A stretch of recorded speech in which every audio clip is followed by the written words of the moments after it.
네, 오늘 정말 너무 감사하게도 저희 가세현 스튜디오에 이렇게 용기 있는 제보해 주셔서 너무 감사드리고요. 실제로 우리 사무총장님께서 이런 어마어마한 그 내용을 제보해 주셨기 때문에 저희가 방송을 할 수 있었습니다. 예. 자, 이렇게 용기 있는 제보를 해 주신 그 이유 먼저 간단하게 말씀 부탁드립니다. 네, 저희가 이 사건을 이제 시민단체를 운영하면서 노원구에서 이제 제보를 받았는데 처음에 여기 그 아까 피해자인 조규선 씨한테 사건 기록 전체를 갖다 받아갖고 쭉 보니까 이렇게 예를 들면은 부패한 국회의원이 다시는 나오면 안 되겠다 이 노원구에는. 그래서 우원식 국회의원한테 자 이런 사실 당시 이런 사실이 재판에서 밝혀졌으니까 당신 정계를 은퇴하든지 법의 심판을 받든지 해라. 그렇게 해서 저희가 그 당시에 이제 양건모 그 민생당의 이제 그 노원을 위원장하고 저하고 그 국회 정론관에서 이 기자회견을 했어요. 이 아까 보신 그런 자료들을 갖다 보여주면서 자, 이 당시에 우원식이 이제 사전에 이제 모의를 해서 이렇게 이런 일이 있었고 그리고 또 그 대가로 그 측근은 굉장히 많은 그 이후에 많은 이제 여러 가지 페이버를 많이 받고 특혜를 받고 이런 일들이 계속 있어 왔다.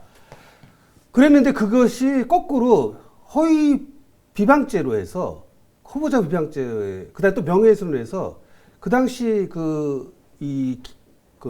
북부지검 검사하고 뭔 작당을 했는지 거꾸로 제가 그렇게 공익신고를 한 사람을 갖다가 지금 명예훼손으로 해서 지금 5년째 지금 재판을 받거든요. 지금 항소심 이제 지금 공판을 앞두고 있는데 선고 공판을 앞두고 있는데 저는 이제 이러한 내용들을 다 밝히면서 저의 억울함을 갖다 풀기 위해서 사실은 온데 지금 그동안 얘기를 했었고 그 중에 유일하게 이제 가세현에서 고맙게 받아주셔갖고 이건 진실을 밝혀야겠다. 저는 진보 진영에서 지금 시민운동을 하고 있는 사람이지만은 어떤 부패의 좌우가 어디 있습니까? 네. 이 부분에 대해서 이제 이거는 바로 밝혀야 되겠다. 이렇게 해서 제가 제보를 하게 됐습니다. 너무 감사한 게 사실 이 문제는 진실의 문제지 이거 뭐 좌우 진영의 문제가 그렇습니다. 아닙니다. 네. 정말 네. 정말 너무나 용기 있게 저희와 이렇게 함께 진실을 제보해 주셔서 너무 감사드리고 심지어 2019년도 12월에 이 사건 관련해서 정론관에서 기자회견도 여셨는데 네. 오히려 역으로 이 우원식 그 패거리로부터 오히려 굉장히 지금 고생을 많이 하신 거죠. 그렇죠. 너무 억울한 거죠. 어떻게 진실을 밝혔는데 그게 명예훼손이 되냐 이거죠. 허위 사실이라고 지금 저희들한테 공격을 하고 오고 있어요. 네. 계속. 사실 그 SBS 이한석 기자의 그 전화 통화 내용에서도 볼 수 있는 것처럼 그 당시가 아무래도 2019년도 이때가 문재인 정부 집권 초기 굉장히 어떻게 보면 가장 서슬퍼렇던 시절이라서 좀 검찰이나 뭐 청와대 민정수석이나 검찰국장이나 이런 그런 세력들이 좀 힘을 합쳐서 오히려 진실을 은폐한 게 아닌가라는 의혹이 일고 있는데 정말 우리 사무총장님께서 좀 정말 용기 있게 이런 진실의 편에서 싸워주신 거 너무 저희가 국민의 한 사람으로서 너무 감사드리고요. 근데 문제는 이게 뭐 민주당을 비롯해서 뭐 국민의힘이나 뭐 주요 언론사에도 이런 내용을 제보를 하셨는데 이게 지금 잘 이슈화가 안 됐다라는 거죠. 첫 번째 이제 SBS에 제보를 했어요. 왜냐하면 첫 번째 그 단독을 이제 했던 게 2017년도 SBS인데 이한석 기자가 12월 8일 날 제가 이제 새로운 증거가 나타났다. 우원식이가 그동안에 자기는 아무 관계가 없다고 그랬는데 관계가 있는 법정 증언이 나왔으니까 아까 예를 들면 이제 김승혜와 그다음에 조구일을 불러갖고 셋이서 이런 구체적으로 이제 조규선이가 후보에 나오지 않도록 해달라 이 부탁을 하지 않았습니까? 아주 생생히 기억을 하고 있고 그 당시에 바카스도 2박스 사갖고 가서 했던 이야기 이런 정황도 이렇게 보여주면서 다 했고 근데 그때 SBS 이한석 기자한테 그걸 얘기를 하면서 이틀 있다 만나자 그랬어요. 근데 그걸 받자마자 이한석 기자가 뭐라 그랬냐면은 다음 이제 이번 주말에 이제 데스크 그러니까 아마 임원들한테 얘기를 해서 윗사람들한테 얘기를 해서 이 기사를 갖다 그러니까 우원식이 불렀다는 겁니다. 이한석 기자를 불러서 네. 긴이 불러갖고 이걸 내려달라. 내 총선에 나오는 미묘한 시기 아니냐. 그때 2019년 말이면 2020년 4월 총선이 있단 말이에요. 우원식이가 지금 총선 몇 달 안 놔두고 저희가 이제 기자회견도 하고 이렇게 하니까 이제 불안하게 된 거예요. 심지어 그 당시 그 우원식은 집권 여당의 원내대표였어요. 그렇죠. 엄청 이제 제2인자라고 볼 수가 있었죠. 네. 그러고 이제 그러다 보니까 저희가 이제 이 기자회견을 한다고 하니까 이제 SBS를 필두로 해서 전부 뭐 채널 A 뭐 그다음에 나왔던 방송 또는 종이신문들 거의 다 내리게 만들었고 그다음에 이제 3일 있다가 그다음에 이제 내가 자료를 갖고 만나 달라고 하니까 갑자기 이 사람이 필요 없다는 식으로 뭐 거꾸로 이제 우원식 편을 들면서 그 기사를 내리고서 저한테 오히려 다구치는 거 뭐라고 뭐 이미 다 재판에서 끝난 거 아니에요? 뭐 이런 식의 이제 대답을 하는 거예요. 그러니까 지금까지 자기가 진실의 편에 서서 뭐 하려고 하다가 갑자기 기자가 윗선의 그 지시를 받고 나서 자기가 윗선의 지시를 받고 기사를 내릴 건지를 갖다 얘기를 하겠다 그랬거든요. 그 녹취록이 있지 않습니까? 아니 근데 제가 좀 납득이 안 가는 게 그 조구일 씨가 그 서울 북부지방법원 그 재판 과정에서 굉장히 구체적으로 2012년 3월에 우원식 사무실에서 구체적으로 그런 모의한 내용이 다 증언이 있습니다. 그렇습니다. 근데 그런데도 우원식은 이 사건에서 그렇게 빠져나갈 수가 있을까요? 없었죠. 그래서 이제 그 당시에 이거는 너무나 명확한 겁니다. 그러니까 예를 들면은 셋이 뭐 공모를 했다. 그리고 이제 돈이 오갔다. 그런데 이제 알다시피 그 당시에 거기에 참가했던 김승혜 씨는 그 다음에 2014년도에 또 구의원이 돼서 그쵸. 구의장까지 되고. 네. 그리고 거기에 참가했던 김미영 씨도 2014년 이후에 네. 또 그 구의원이 되고. 그러니까요. 그러니까 진실을 알고 있는 사람들이 유일하게 남은 게 이제 조구일 씨였는데 네. 조구일 씨가 이제 그 얘기를 다 해서 검찰도 다 알고 있었어요. 네. 그런데 이제 이게 청와대에서 갑자기 이제 이 사건이 2017년 9월 달에 SBS 방송이 나가면서 이게 불거지게 되니까 우원식을 빼고 이 기소를 그때 이제 기소를 결정할 때 네. 우원식을 빼고 기소를 해버린 거죠. 참 정말 어이가 없는 일인데. 그건 말이 안 되는 거예요. 네. 그런데 이게 실제로 그 최근에도 이 사건 관련해서 뭐 민주당이나 국민의힘 이런 주요 정당에도 이 사건을 좀 다뤄야 되지 않겠냐 이런 뭐 전달을 하신 걸로 알고 있는데 예를 들면 이번에 우원식 국회의원 나올 때 민주당 선관위에다가 이 자료를 다 보내면서 네. 이런 사람이 국회의원 공천을 받으면 안 된다라고 네. 보냈고 네. 그다음에 내가 저쪽 국민의힘에다가도 공천관리위원회에다가 이런 부패한 사람이 공천이 되면 안 된다 이렇게 해서 얘기를 했고 그다음에 언론기관에도 SBS 뭐 TV조선 그다음에 우리가 알만한 MBC 뭐 JTBC 네. 제가 사실은 이제 오랫동안 시민운동 하다 보니까 MBC, 네. KBS 굉장히 많은 기자들 다 네. 알고 있어요. 네. 그래서 그런 기자들한테 평소 아는 기자들한테 전체 자료를 다 보내면서 이거 좀 이슈화를 시켜달라. 근데 아무도 안 받아주는 거예요. 심지어 지금은 이제 국회의장까지 됐는데도 아무도 보도를 안 하는 게 납득이 되지 않네요. 이 노원에는 제가 보기에는 이 시민단체를 하다 보니까 대한민국에서 가장 부패한 자치단체입니다. 뭐 예를 들면은 우원식 측근이라고 하는 사람들의 비리가 굉장히 많고 특히 건설 분야에서 네. 그 내용은 저희가 또 우리 총장님과 제가 그 현장 가서 또 방송을 할 테니까 알겠습니다. 그 얘기는 이제 하면 될 것 같고 이렇게 주요 언론사나 주요 뭐 정말 민주당, 국민의힘 사실 이한석도 SBS 이한석 기자도 그 얘기를 해요. 희한하게 야당 쪽에서 지금 집권 여당의 원내대표 비리를 얘기하는데 야당 쪽에서 너무 조용하다.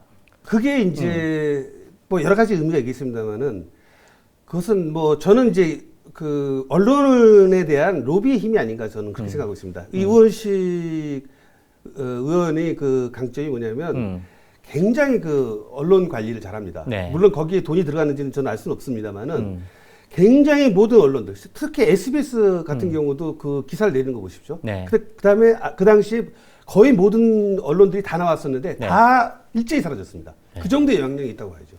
혹시 오늘 이 인터뷰에서 좀 가장 하고 싶은 이야기 하나 있으면 좀 한 말씀 해주시죠. 예.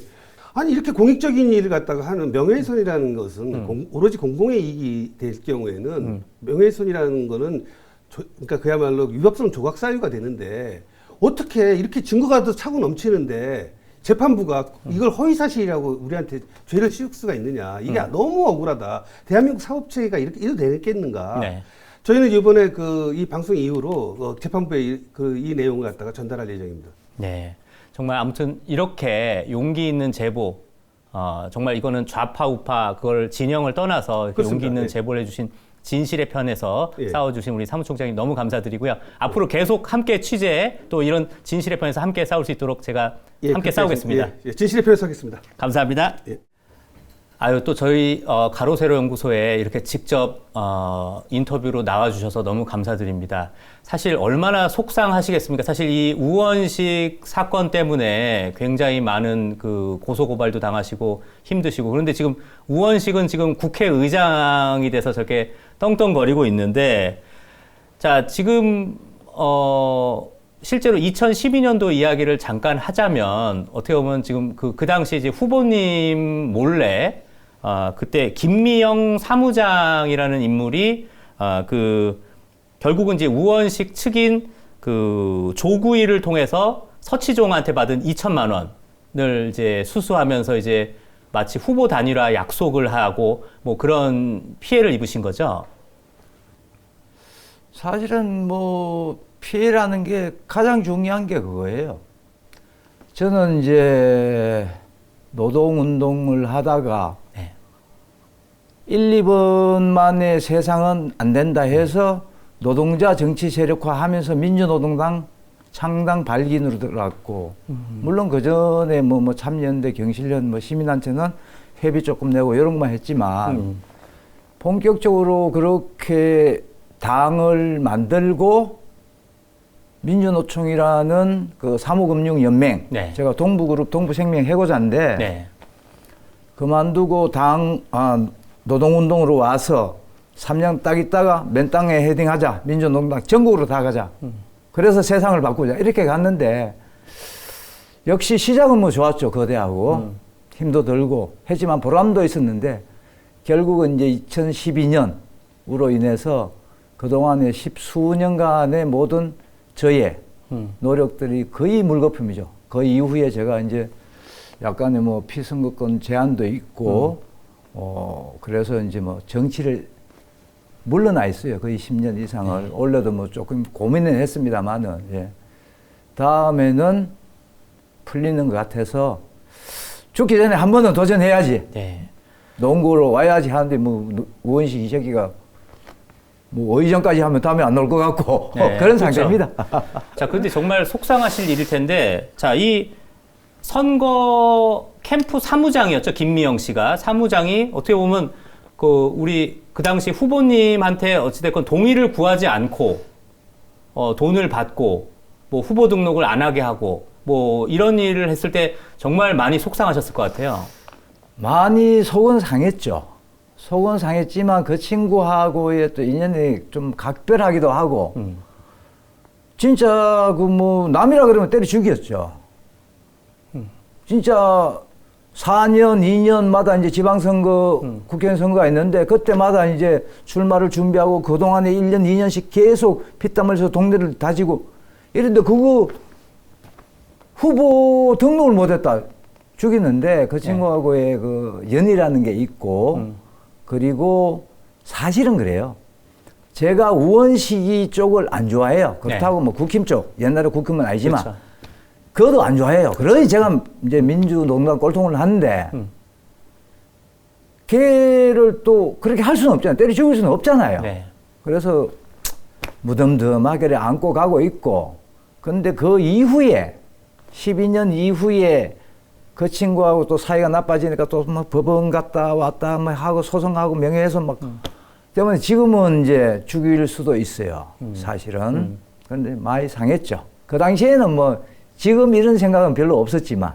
예. 그런데 저도 이제 이제 저희도 오늘 방송하면서 좀 많이 화가 난 게, 아무래도 그 당시에 이제 뭐 통진당이나 이쪽 후보셨고, 김미영 사무장은 아무래도 그쪽 캠프에 있었는데, 나중에 보니까 더불어민주당, 그러니까 민주당 쪽 시의원인가요? 구의원인가요? 그게 또 됐더라고요. 김미영이. 그거는. 네. 그럼 당으로 옮긴 거죠? 그렇죠. 12년 제가 마지막으로 출마를 하고, 그래서 이제 그 후보 등록을 못하고 선관위에서 전화 오고 뭐 이런 게 있었거든요. 다 알고 있었어요. 그날 바로 6시 마감이니까 6시 이후에는 전에도 선관위에서 왜 조훈이 왜 선거 후보 소리가 안 들어옵니까? 이래 연락 다 받았죠. 네. 알고 있었는데, 이놈이 그러는구나. 그랬는데 결국은 그래 됐고, 하다 보니까 뭐 속은 상하고 다 지난 거 아니에요.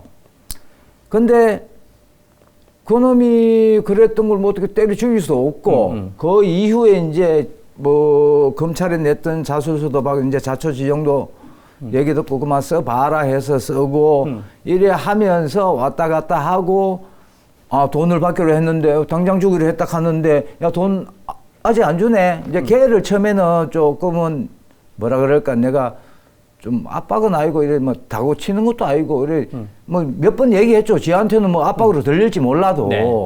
그래 하니까 뭐 알아서 전화해 볼게. 이렇게 하다가 서치정이도 만났어요. 네. 서치정, 김성애, 저 음.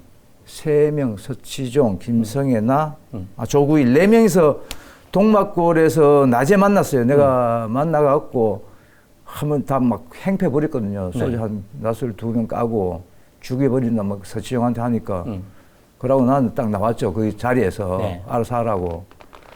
그래 해서 그거 입고 나서 이제 뭐 연말에 뭐 입금은 되고 이래 하기는 했죠. 그런데 뭐 한참 지난 얘기니까 저도 진짜 그때는 어마어마하게 분이라는 걸 사기를 못하고 약간의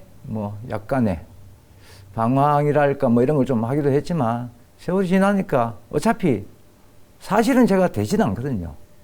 아니 근데 통합진보당. 되든 안 되든 그런 식으로 뒤통수 맞은 건 다르죠. 그렇죠. 네. 하지만 우원식이가 노원구에서 워낙 저 찌질이고 막 탄돌이 할 때부터 걔는 고영진 선배 같은 민주당인데 고영진 선배는 좀 좋아해요. 다른 당이라도 네. 신사거든 그분은. 네. 근데 이 새끼는 양아치야. 그래서 그러는데 그래서 우원식이만큼은 안 됐으면 좋겠다.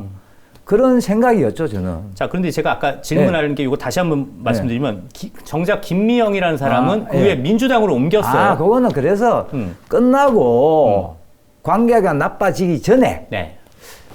그러니까 12년 선거 끝나고 그 이제 나도 할 일 별로 없고 지도 할 일 없고 뭐 다 캠프 해단 또 후원회 해단 뭐 다 하니까 그래서 제가 그 해 이동섭이라고 있어요. 지금 네. 국회의원장 하는 네. 민주당. 네. 노원을에서 주로 병에서 했죠. 병에서 했는데 병에서 이제 계속 지역위원장 뭐 한 번도 안 됐는데 네.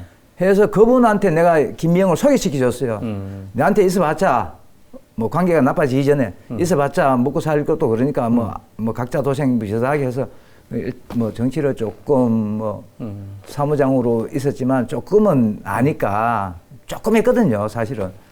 그래서 이동섭 씨한테 소개시켜줘서 거기 가서 이제 약간 이제 뭐 얼굴도 되고 이래 요거는 좀 되고 말도 되고 하니까 거기서 뭐 레포트 하디만은 또 뭐 이동섭이 하고 뭐 안철수하고 그런 뭐 그까지는 잘 모르겠는데 그래서 당이 옮겨진 거군요. 예, 민주당 가라 그랬어요. 네. 예, 그쪽으로 민주당 통진당 있어봤자 뭐 할 게 없는데 뭐 나도 활동할 것도 아니고 그래서 소개시켜줬어요 이동섭이한테. 네. 예, 그래갖고 이제 그쪽으로 가서 이제 구의원 된 거죠.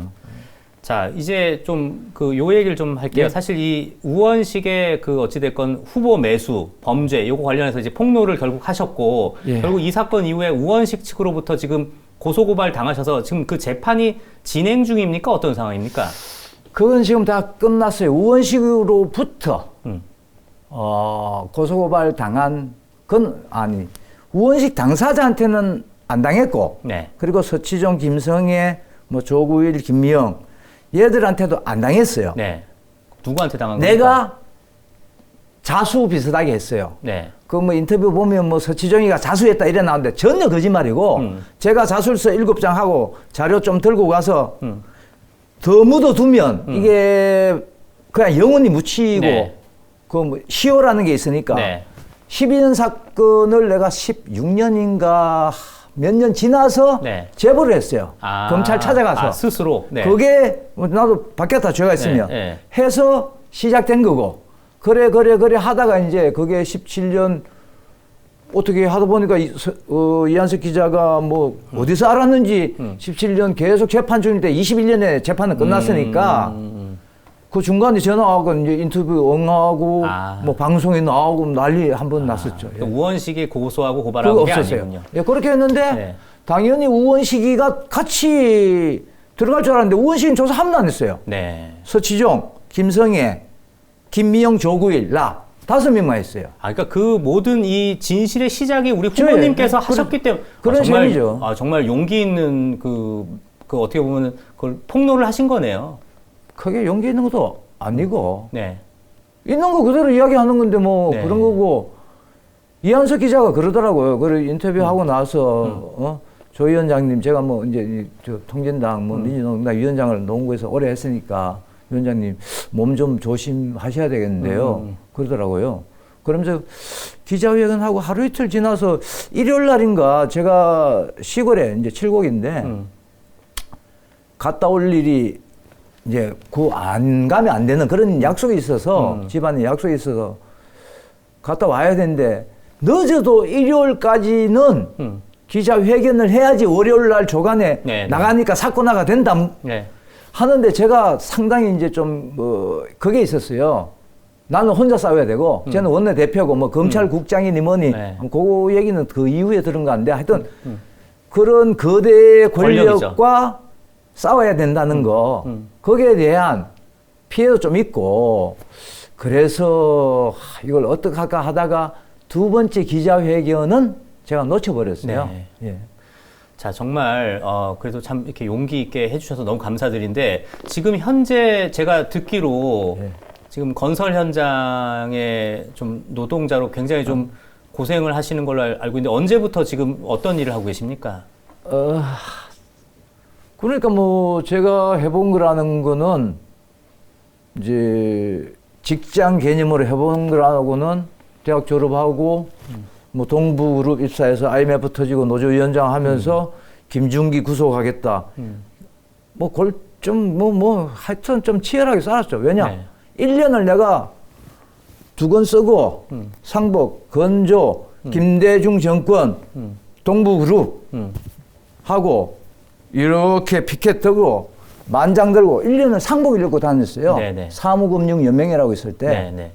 물론 뭐 출근할 때 만장 못 들지. 네. 옷은 입을 수 있어도. 그렇게 해오다가 이제 민주노동당 이렇게 계속 이쪽만 해보니까 돈 버는 일을 뭐 조금은 벌지만 네. 해본 일이 없는데 먹고는 살아야 되고 하다 보니까 친구가 이제 뭐 건설 현장에 관련 일을 하더라고요. 인력 파견업을 하더라고. 그래서 처음에 같이 하자 그래서 같이 하다가 임마가 뭐 처음에는 이제 같이 하자 그랬는데 지 혼자 나가더라고. 그래서 저는 이제 거기서부터 이제 건설 현장 쪽을 뭐 이런 데도 있네. 그러고 뭐 그런 현장에는 처음에는 뭐 당일 일하면 당일 돈 주니까 그런 재미 그리고 민주노동당이나 사무금융연맹이나 그런 데 있을 때보다는 월급으로 개념으로 따지면 돈이 좀 더 많아요. 민주노동당 있으면서 월 150밖에 못 받았으니까. 근데 너무 그 10년을. 너무 고생하시잖아요. 근데 내가 내 땀 흘리고 네. 힘은 들지만 아직까지는 힘에 괜찮은데 네. 요즘은 힘이 좀 딸리는 것 같는데 네. 땀 흘리고 그 추위와 더위와 이런 거 싸우는 거 괜찮아요. 떳떳한 돈이잖아요. 네. 10원이라도. 그 해서 하는데 이제 다른 일 좀 하려고 생각 중입니다. 네. 정말 제가 뭉클합니다. 정말 떳떳한 돈이니까 정말 고생스러워도 좋다라고 하시는데 그래도 제가 마음이 아프네요. 그게 아니에요. 세상에 거의 90%는 저처럼 살아요. 네. 우원식처럼 이 개돼지보다 못한 새끼들처럼 그런 애들이 문제예요. 네.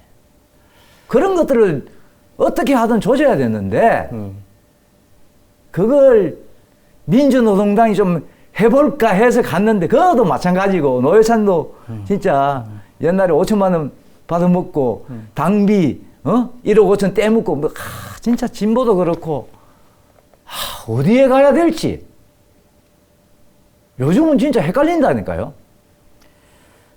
자, 정말 오늘 후보님 정말 그 당시에 정말 너무 속상한 일도 많이 당하셨는데 그럼에도 불구하고 용기 있게 저희랑 이렇게 인터뷰 응해주셔서 너무 감사드리고요. 앞으로 저희가 계속 모시고 좀 기회가 되면 인터뷰를 하고 싶은데 마지막으로 좀 하고 싶은 말씀 있으시면 좀 한 말씀 부탁드립니다. 할 말은 참 많겠지만 뭐 짧게 해야 되니까 뭐 가세연이 되든 그 누구가 되든 진짜 국회의 의장이다. 어마어마한 거 아니에요? 네. 권력을 떠나서 그 명예가 근데 따지자면 5천만 전 국민의 그 밑에서 진짜 대직원성, 거직원성 사기치고 이런 개돼지보다 못한 그런 것들이 국회의장이 돼 있다? 야, 대한민국 내일 모레 망해야죠. 아니면 그런 놈들 지대로 깜빡 엮거나 해서 좀 땀 흘려 일하고 진짜 가족들 챙기고 그나마 시간 되면 이웃에 좀 봉사 조금만 하고 그런 사람들, 평범한 사람들, 그런 사람들이 잘 사는 세상이 돼야죠. 그게 끝입니다. 진짜 어떻게 보면 진짜 순수한 진짜 그 노동 운동을 하신 그분은 표상을 보는 것 같습니다. 정말 제가 정말 느끼는 바가 많습니다. 아무튼 정말 이렇게 인터뷰 응해주셔서 너무 감사드리고 제가 앞으로도 또 기회가 되면 계속 좀 인터뷰 모실 수 있도록 하겠습니다. 정말 감사드립니다.